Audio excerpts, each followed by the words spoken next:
1884, I think. 1884, so he was at Frinton as a young lad then, probably. Yes, that's right. To about 19, then he went to Newton Green. He went to Newton Green. Then he went to Peterborough. Peterborough. Was he still, was that as greenkeeper and pro? Yes, that's right, yes. Right.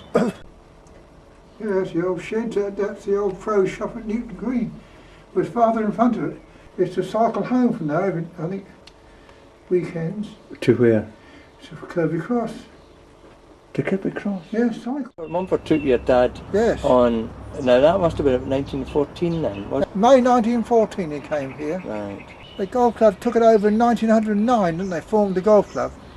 Yeah, but Mumford was still the... Oh, he was still the... He was still the boss. Oh, yes. He was still the boss. Yes. It might have been run by the golf, I think. Yes, I think he hired and fired everybody, sort of thing. Yeah. Remember Mumford? I saw him. Yeah. I saw him quite a lot.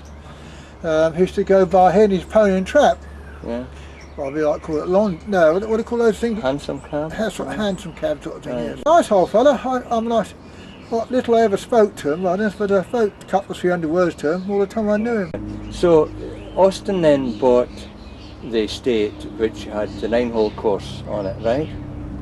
And he wanted to make it 18 holes. Austin bought it. Because he had two brothers or something. He that had a brother 18. at Frinton. Right. Not Frinton, at Mersey, I think. Uh-huh. One of his brothers at Mersey had some relation at Romford, I think. He walked round with him, and his father showed him where they were going to, where the course was, the land they got to extend it onto. And they just walked round it, and that was it. After a while, he sent him a plan of the golf course. It's a pity we haven't got that plan now. We had it for years. Oh, where would it have gone? Yes. Well, that just went. I remember me coming into our old shop across the Hudson. He sat down and had a chat with his father, and he went into the clubhouse where they supplied him with lunch. Right. Lunch those days consisted of cold meat, boiled potatoes, and bread. That was lunch, so that was what we had for lunch. And who would have provided that? Would it have been your mother? Your mother? Yeah, oh, she should have got that ready for him. Right. When they had catering across, it was always a cold meal. They always had cold meat. When they had club matches, piece of beef. It was always cooked the day before and always had it cold. Right. Right. That's what the Thornton Cup team, those sort of people had. Not like they do today. For instance, about 1938, he was playing golf down there. Right. It was a cold day. He had a sort of a jacket on, and he buttoned up at the neck here, put his collar up, pink cap pulled over his eyes, and he was playing golf down there. And it was for the qualifying round. It was a southern section qualifying round for the News of the World. I saw J.H. Taylor play down there. All right. Sandy Hurd, Abe Mitchell, they're all down there. Right. Oh, right. I saw Henry Cott play down there in 35, no 38, or 38 it was, yes. I saw Percy Ellis play down there. He was in Germany then. 1935. 1935. So you started That's working in a shop. Over in the shop, yes. Right. There was only a 9-hole golf course when I started. Only 9 holes then. We had to come home from school, dash in, have something to eat, and out on the golf course. So father looked after the course himself.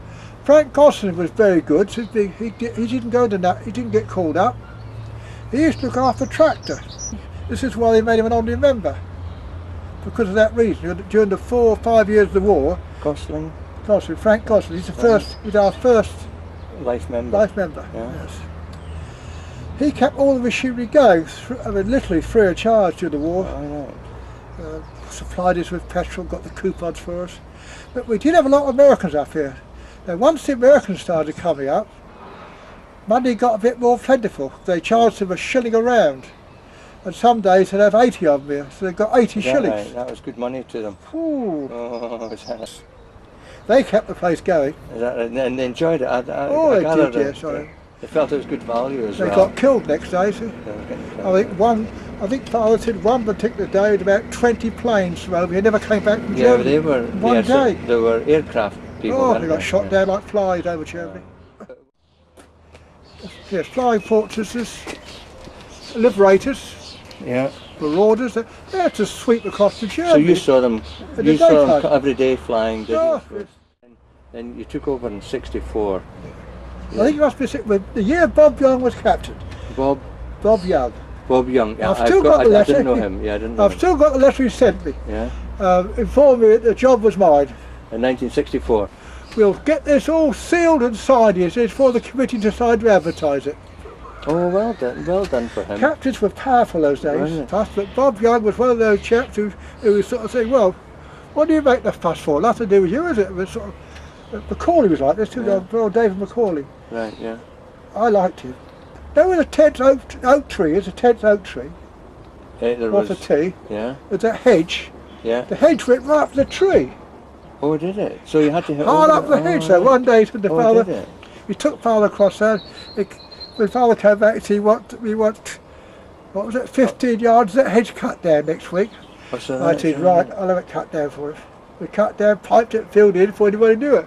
Oh, there's a swaddle over there. Yeah. Captains were, some of the captains years ago were quite powerful people. They sort of, they would argue with it. If they did argue, they got beaten in a game. Macaulay was the same.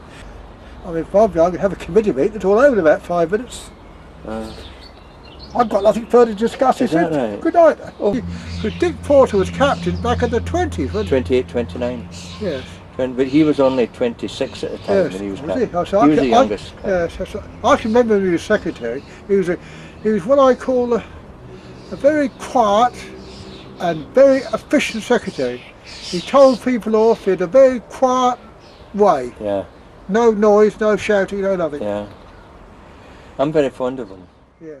Your shop was at the side of the clubhouse. Men's bar, men's entrance. Right. Yes. How long had these huts been up? Well, that was built on the year the golf club had their 50th anniversary. So where? So we built that hut. It cost £100 exactly. When old Frank Gosson was around playing golf, we used to go down to the Wheatshift Hotel, not the Cricketers Inn at Bagshot, right. And we used to play Sunningdale, Wentworth and Berkshire. Oh, very nice. A day and each and come home. Right. Did you have any playing, as a professional, did you have playing privileges? Oh yes, I had a card. You had a card, which entitled me to... What did he do? Did he just pay these? It would have cost him about a couple of quid a round those days. Was that oh, I'm talking about 50. Did you feel about handling the greenkeeping job and a professional job, because it must have been quite a tough job for you. Full-time job it was, yes. I mean, you were never, it was 7 days a week. I never remember you having a holiday, Douglas. I didn't. You didn't have a holiday? Did you never complain then? No, I don't want to complain for it. I enjoyed the work. You enjoyed lovely members we got. Oh, that's lovely.